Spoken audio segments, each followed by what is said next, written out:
नमस्कार दोस्तों, ज्ञान सेंटर चैनल में मैं विपिन आपका बहुत बहुत स्वागत करता हूं। और आज हम बात करने वाले हैं कि सर्ज प्रोटेक्टर डिवाइस क्या होता है, कैसे काम करता है और क्यों लगाना जरूरी है, कहां पे जरूरी है, क्या क्या इसके यूजेस है और किस टाइप का आता है। सबसे पहले हम लोग बात करते हैं सर्ज और प्रोटेक्शन। सर्ज का सीधा मतलब होता है वोल्टेज स्पाइक, यानी कि जब भी वोल्टेज का स्पाइक आता है, स्पाइक का मतलब यहाँ पे मेरा ये नहीं है कि जैसे कि आपके घर में नॉर्मल 220 230 वोल्टेज आते हैं तो 35 वोल्टेज आ गया, 240 आ गया या 250 आ गया, उसको हम लोग वोल्टेज स्पाइक नहीं बोल सकते हैं।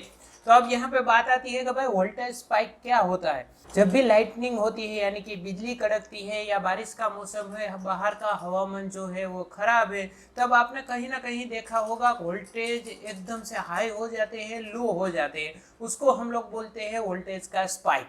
अब ये आता क्यों है, देखिए इसकी दो तीन वजह है। जो कि हम लोग जानते ही है कि जो इलेक्ट्रिसिटी हमारे घर तक आती है वो सिंगल फेज है, मगर जहाँ पे वो ट्रांसफार्मर है, आपके घर तक डिस्ट्रीब्यूशन ट्रांसफार्मर है, वहां से सप्लाई आती है, वहां पे 3 फेज का पावर होता है। जब भी वो तीनों फेज में कभी भी वोल्टेज अनबैलेंस होते हैं तब भी वोल्टेज का स्पाइक आ सकता है। अगर वैसे तो बहुत सारे रीजन है, अगर लाइन में कहीं भी गड़बड़ हुआ रास्ते में आपके घर तक पावर आने में, तब भी वोल्टेज का स्पाइक आ सकता है।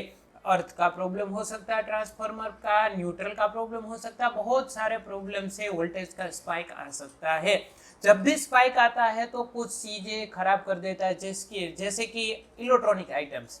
इलेक्ट्रॉनिक्स में एलईडी बल्ब आ गया, आपका टीवी आ गया, आजकल के जो बीएलडीसी फैन आते हैं वो आ गए, रेफ्रिजरेटर भी कहीं बहुत सारी हद तक वो इलेक्ट्रॉनिक्स हो गए हैं।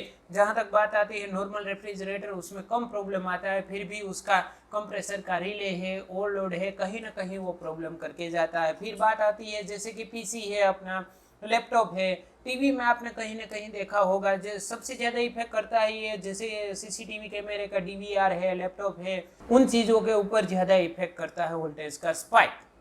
अब बात आती है कि भाई ये सारी इलेक्ट्रॉनिक चीज़ें आ रही है और आगे भी इलेक्ट्रॉनिक चीज़ें आती रहेगी। जैसे कि मोबाइल के चार्जर है, आपने देखा होगा बहुत सारी इलेक्ट्रॉनिक चीज़ आपके घर में खराब हो जाती है। तो भाई ये क्यों खराब होती है, आप जब चेक करते हैं वोल्टेज तो वोल्टेज तो सही आता है, तो ये खराब होती है वोल्टेज का स्पाइक यानी कि सर्ज वोल्टेज आने से। अब वो सर्ज को पकड़ना है तो वहां पे आपको लगाना पड़ेगा सर्ज प्रोटेक्टर डिवाइस। अब ये डिवाइस क्या होता है, ये सिंपल सी बात है कि जब भी वोल्टेज बहुत हाई आ जाता है, यानी कि किलो वोल्ट में वोल्टेज आ जाता है, जैसे कि 230 वोल्ट है, मिली सेकंड के लिए वो वोल्टेज चला गया 1000 पे और डाउन हो गया फिर से 230 पे, तो वो जो 1000 का झटका है वो इलेक्ट्रॉनिक्स आइटम को खराब कर देता है। यहाँ पे कभी कभी आप मोटर को स्टार्ट करते हैं, पानी की मोटर है आपके घर में, तब भी झटका वो आ जाता है, क्योंकि कहीं ना कहीं लाइन में अगर कोई भी वायर लूज होगा तो वहाँ पे स्पार्क होगा और स्पाइक वोल्टेज बनता है वहाँ से और सर्ज आ जाता है।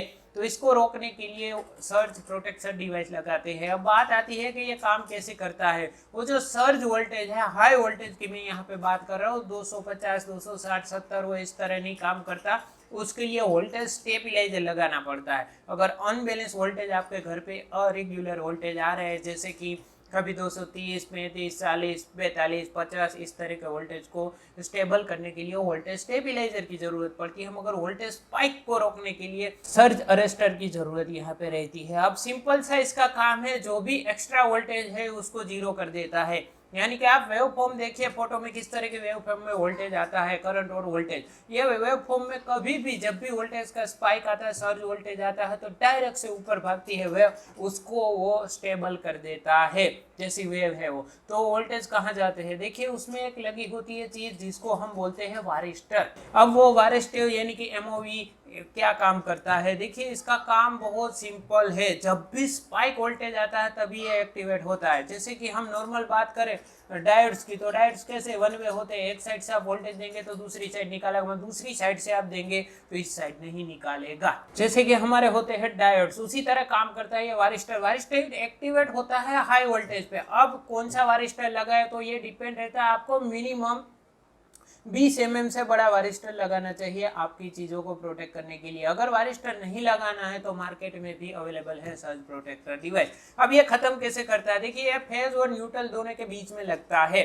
जब भी फेज में वोल्टेज हाई होता है, आपको पता है कि न्यूट्रल हमेशा 0 वोल्ट पे चलता है। जब भी वहां पे स्पाइक आता है तो वो न्यूट्रल का दरवाजा डायरेक्ट खोल देता है, यानी कि कुछ मिली सेकंड के लिए न्यूट्रल और फेज को शॉर्ट करता है। आप सिंपल भाषा में समझ लीजिए, मगर उससे शॉर्ट सर्किट नहीं होता है। जो वोल्टेज का स्पाइक है वो खत्म हो जाता है और फिर से रिले की तरह काम करता है, फिर से वारिस्टर अपने आप ऑफ हो जाता है। जैसे कि हम स्टेबिलाईजर में रिले का यूज करते हैं, कुछ वोल्टेज आया तो दूसरा रिले एक्टिवेट होगा ट्रांसफार्मर का, फिर तीसरा रिले एक्टिवेट होगा। उसी तरह से ये काम करता है, ये ऑटोमेटिक रिले आप समझ लीजिए।